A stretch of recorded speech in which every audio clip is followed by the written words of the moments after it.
e força, um socorro bem presente na tribulação. Alguns textos falam angústia. Deus é o nosso refúgio e fortaleza, não é isso? Um socorro bem presente na angústia, na tribulação. Portanto, não temeremos, ainda que a terra seja removida, e ainda que os montes sejam transportados para o meio do mar, ainda que as suas águas rujam e se perturbem, ainda que os montes se sacudam com o seu inchar, ainda que haja tantas tribulações, adversidades e etc. Diz, verso 4, há um rio, amém? Há um rio, seus córregos alegrarão a cidade de Yahvé, a cidade de Deus, o lugar santo dos tabernáculos do Altíssimo. Deus está onde? Yahvé está onde? No meio dela, ela não será abalada. Yahvé, o eterno Deus, a ajudará. Olha o que está dizendo o texto. Ele começa, o salmista começa a dizer, né, no começo parece até lá, verso 2, uma história triste. E aí começa a falar de situações, de adversidades, de provações, mas ele está falando da fé, da certeza dele, que ainda que a terra seja removida, ainda que haja um abalo sísmico, ainda que haja várias situações, há um rio. Ele está dizendo, há um escape, há algo que vem do trono de Deus, há um rio que jorra, alegrarão a cidade de Deus. É o que diz a palavra. Então, o que diz a palavra é o que nós cremos, amém, amados? Só que há pessoas que podem e têm condição de realizar uma revolução em suas vidas. Há pessoas que dentro dela, porque a Bíblia diz que há tesouros escondidos dentro de nós, ok? Há poder de Deus dentro de nós. E aí, então tem pessoas que podem, têm condição de realizar uma revolução em suas vidas, mas ficam presas em dores do passado. Ficam presas ao histórico familiar, ficam presos talvez à incapacidade, a derrotas, ficam presos a um histórico de ruína e que não conseguem mais visualizar o escape na vida deles. Começam a se achar que não são mais capazes de mudar a vida, de vencer. E eu digo, isso não está relacionado à faixa etária, porque há pessoas de 15, há pessoas de 18 anos, da casa dos 20, dos 30, de 40, de 50, de 60, que olham para suas vidas, alguns ainda chegam a ser assustador, porque está começando a vida. E aí olham para o histórico das suas vidas e olham para o mundo, ele tem um olhar de bancarrota, tem um olhar de derrota, e não consegue olhar para dentro de si e ao mesmo tempo não consegue olhar para um Deus, que um Deus está falando com ele: olha, eu sou e quero ser o teu refúgio e quero ser a tua força. Eu estou bem presente, muito embora você esteja passando por tribulação. Muito embora você esteja passando por adversidade, eu quero dizer, Deus falando, eu estou presente. Se Ele está presente, por que você está temendo? Se Ele está presente, por que você não se acha capaz? Mas tem pessoas que estão tão obstinadas em suas crenças, num Deus para ele, num Deus para ele, que só fala para ele ir numa direção Mas esse Deus que ele acha não é o Criador, é o Deus que ele acha. Só tem uma direção errada. E aí a gente percebe que ele está perdendo tempo, essa pessoa perde tempo, porque está travando uma batalha errada. Porque ele acha que ele está combatendo com o diabo, ele acha que está combatendo com o espírito das trevas, mas na verdade, ou com pessoas, na verdade, ele está numa batalha errada, de olhar para dentro de si e ver que o inimigo que ele deve derrotar é ele mesmo. É a crença dele, o que ele acha, é o que ele pensa. Algumas convicções que não faz com que ele ande, que ela ou ele avance. O Senhor, Salmo 18, verso 2. Vamos ler mais um texto, Salmo 18, verso 2. Olha o que diz o texto de Salmos 18, 2. O Senhor é a minha rocha. Olha o que o salmista está dizendo aqui. O Senhor é minha rocha. Rocha é um lugar seguro. Rocha fala de um lugar firme, de um lugar estável. O que ele está dizendo? Ele é minha rocha, ele é minha fortaleza, meu libertador, meu Deus, minha força, em quem eu confiarei. Eu vou confiar nele. Ele é minha torre alta, ou seja, eu estou disposto a fundamentar a minha casa, eu estou disposto a fundamentar as minhas crenças sobre essa rocha, e jamais eu serei abalado. Então o problema é que muitas pessoas vivem abaladas, vivem por qualquer vento, por qualquer circunstância, caem, porque não estão fundamentados na rocha. Então precisamos ser sacudidos. Diga para você mesmo, nessa noite, eu estou disposto a ser sacudido.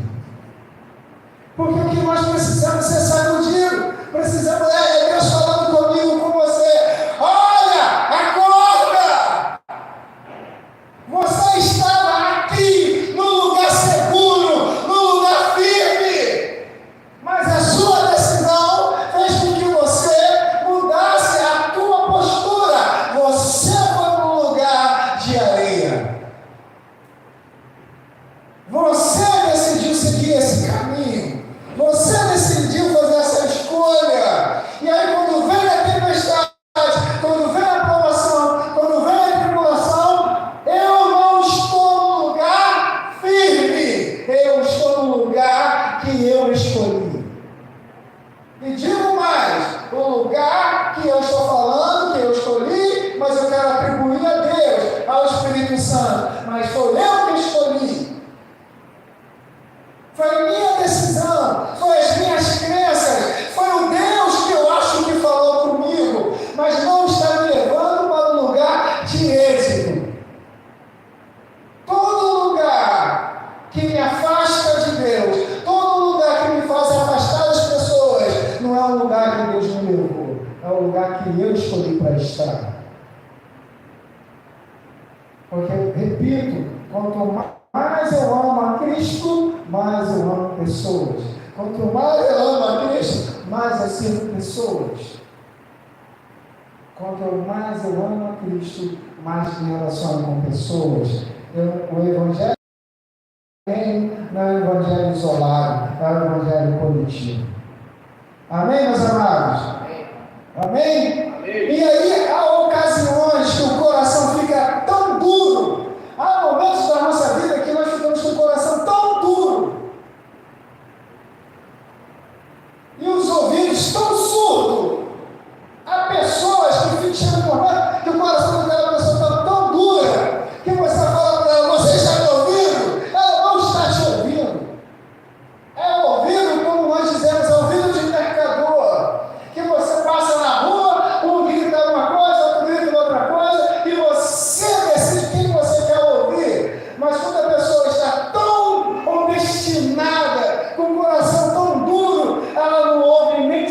quer a Deus. Ela nem ouve a Deus. E se ela não ouve a Deus, ele não ouve a Deus, como vai ter uma vida vitoriosa? Como vai ter uma vida de vitória? E aí, irmãos, é nesta hora que Deus nos deixa sofrer as consequências das nossas escolhas. Alô? Você entende? A pessoa está tão dura, tão obstinada nas suas crenças, nas suas verdades, no seu racismo, no seu orgulho, na sua altivez, na sua soberba, que chega uma hora que Deus deixa a pessoa, vai para as suas consequências. Lembra lá do povo de Israel? Em todo momento, Deus estava com o povo, amém? Em todo momento, Deus estava com o povo e mostrando-se, se revelando através de sinais. Porém, aquela multidão de pessoas, exceto Josué e Caleb, nenhuma delas entraram na terra prometida. Consequência, escolha. Há pessoas que até oram, dizem conhecer a verdade, contudo, estão presos em sofismo e argumentos que geram fortalezas, que impedem de viver a graça de Deus na sua plenitude. Porque o que Deus fez através de Jesus, Ele veio para nos dar uma vida abundante. O que Jesus fez? Ele veio para nos tirar de prisões. Amém? Ele diz isso na sua palavra. O Espírito do Deus eterno está sobre mim, que me ungiu. Ele nos pôs em liberdade. Nós estávamos em prisão. O nosso destino estava ruim. Mas Jesus veio para nos dar liberdade. Vivemos na plenitude. Mas aí nós escolhemos viver essas verdades do céu ou estar presos a sofismos, a argumentos que geram fortalezas que nos impedem de viver essa graça. Precisamos ser sacudidos. Precisamos ser sacudidos. Salmo 55, verso 22. Hoje nós estamos no livro de Salmo, aleluia. Amém? Então, irmãos, que nós precisamos ser sacudidos. Deus está falando para nós: olha, tem um caminho para você, tem uma graça para você, tem uma bênção para você. Eu vou pegar a palavra do povo de Israel: tem uma terra prometida para você, tem uma bênção de Deus para você conquistar, tem algo para você mudar. A tua família é algo que você vai conquistar e mudar a tua família, mudar a realidade da tua vida. Mas eu e você temos que decidir, crer e ouvir e fundamentado na rocha, que é um lugar seguro. Tem consequências da nossa escolha, sim, estamos ali, não sabemos para onde ir. A carne está dizendo para mim, a alma está dizendo para mim, vai por esse caminho, mas o que eu tenho que fazer? Aquieta-te a minha alma, eu confiarei no Senhor. Por que me perturba? Não é a voz de Deus que está mandando eu sair, não é a voz de Deus que está mandando eu tocar, não é a voz de Deus que está mandando eu comprar. Quem está dizendo isso é a minha alma. Cala a boca, alma! Não, tem que ouvir a voz de Deus, saber esperar a voz de Deus. E como eu faço isso? Tomando atitudes. Salmo 55, verso 22. Lança o teu fardo sobre o Senhor. Lança os teus cuidados sobre o Senhor. Então, se eu quero aprender, se eu quero viver o sobrenatural, eu tenho que pegar tudo e lançar sobre Ele, e Ele me dará força. Ele te sustentará e jamais permitirá. Olha o que ele diz: jamais permitirá que o justo sofra ou seja abalado. Então, se eu estou sofrendo, se eu estou abalado, a resposta está aqui, é que eu não estou lançando o meu fardo sobre ele. Então, preciso estar pedindo nessa noite. Eu não posso ser senhor de mim mesmo. Ele é meu Senhor. Amém, meus amados? Amém, meus amados? Então sacuda aí teu irmão, a tua irmã. Dá uma sacode ali. Aleluia. O destino, irmão, não é para aqueles que procuram conforto. Se nós queremos viver um propósito, se queremos viver uma vida, o destino não é para aqueles que procuram conforto. O destino é para aqueles que são ousados. Diga assim para você mesmo: eu estou entendendo a palavra. Diga assim: Espírito Santo, me dê agora a unção de ousadia. Eu preciso ter ousadia, porque para viver o destino é para aqueles que são ousados e determinados. Josué e Caleb entram lá na terra prometida. Josué e Caleb, com mais de 60 anos, entram lá naquela cidade. Eles veem tudo aquilo que os outros viram. Eles veem a mesma situação, mas quando eles chegam diante do povo, quando eles chegam diante de Moisés, todos os outros 10 falam que a terra era boa, mas eles olham para a diversidade, eles olham para o problema, eles olham para as circunstâncias, e as circunstâncias são uma voz maior do que o escape, a bênção e a promessa de Deus. A Bíblia diz em Números, em Êxodo, que eles iam entrar na terra prometida e eles iam devorar os inimigos como pão. É isso que a palavra diz. Vocês vão entrar na terra e vocês vão devorar os inimigos como pão. Mas quando eles chegam diante do profeta Moisés, igual esse jovem bonito, eles chegam perto do profeta Moisés e falam assim: nós nos víamos diante de Deus como gafanhoto. Olha, a palavra está dizendo que eles vão devorar, mas na ótica deles, eles se veem devorados.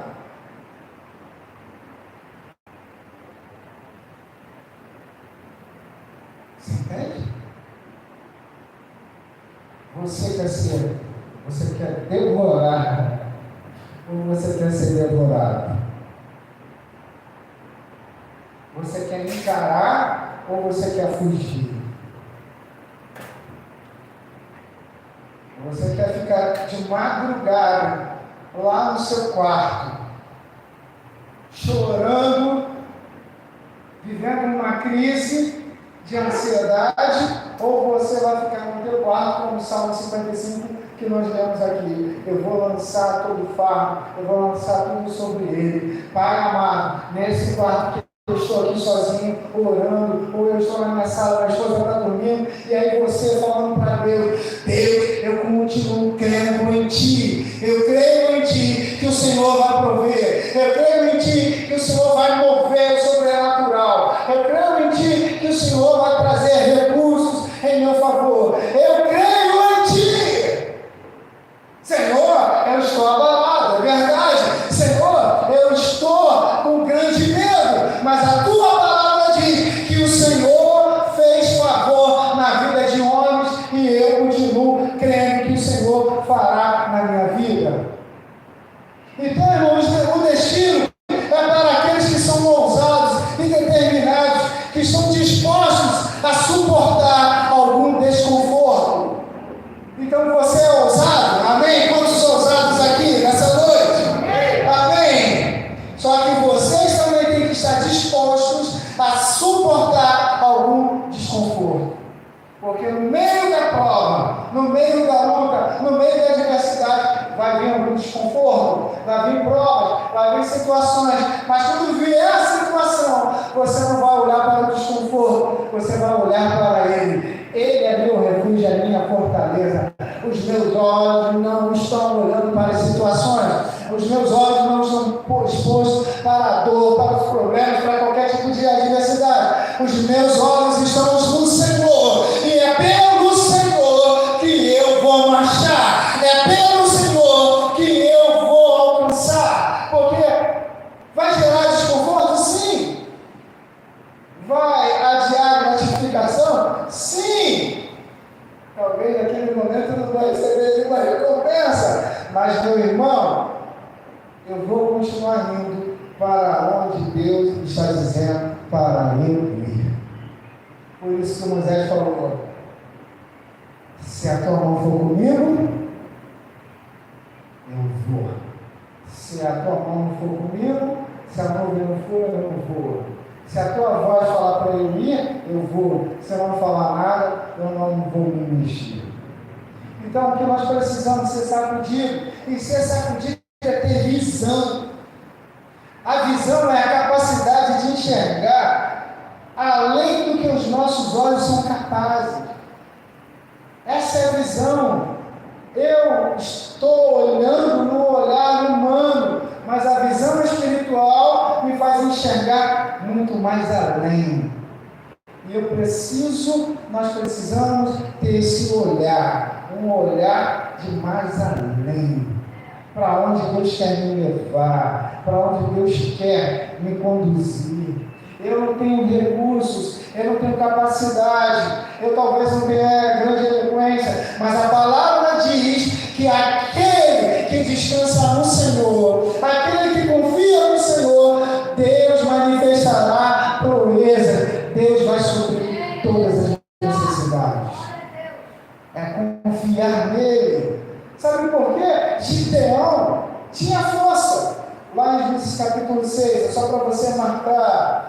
Gideão tinha força, mas estava num lugar limitado. Ele estava num lugar restrito. Ele tinha força, ele tinha capacidade. Talvez nós somos como Gideão. Temos força, temos capacidade, temos potencial, mas estamos usando aquilo que Deus está nos dando, aquilo que Deus nos deu, mas fazendo a coisa errada.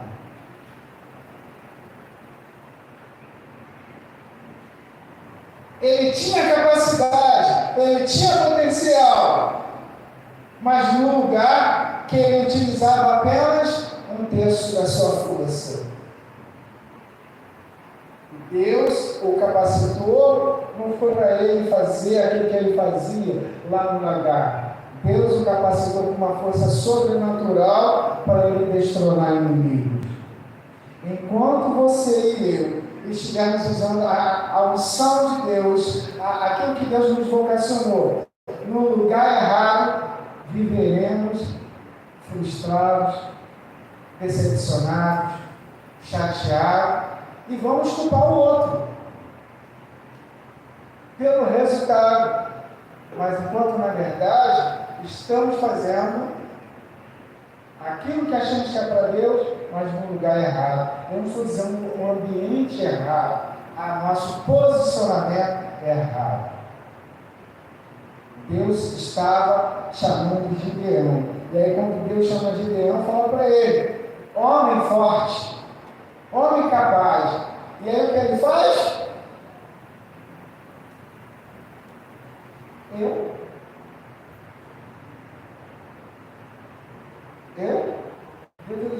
Deus já te deu capacidade, meu irmão, minha irmã. Deus ele já te deu unção. Deus ele já está te mostrando um caminho que você tem que fazer, o caminho que você tem que trilhar. E o que você precisa fazer é fazer. O que você precisa é ir. O que você precisa é estudar. O que você precisa fazer é pegar aquilo que Deus está te dando e falar: Senhor, o que nós estudamos aqui? Senhor, eu creio em Ti. Senhor, eu creio em Ti. Ele mudou, meus amados. Deus mudou? Não. Ele não mudou. Ele abriu caminho para um povo no meio do mar. Ele usou um homem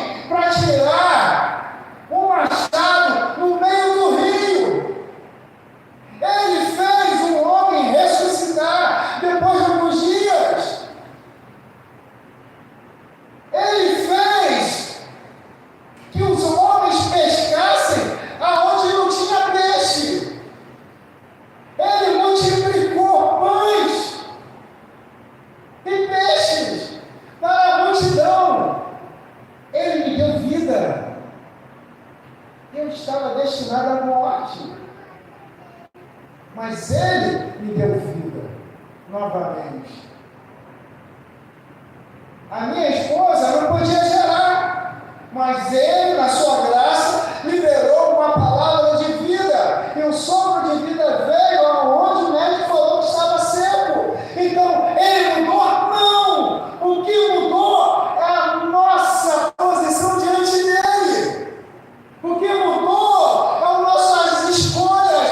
Mas quando nós entregarmos o nosso caminho ao Senhor, de fato, e confiar nele, nós não iremos olhar para as coisas pequenas, nós iremos olhar para ele, e os nossos olhos serão iluminados no meio da tempestade, no meio das trevas, aonde quer que nós estejamos, ele vai iluminar os nossos olhos e vai mostrar um caminho, e vai falar: segue esse caminho.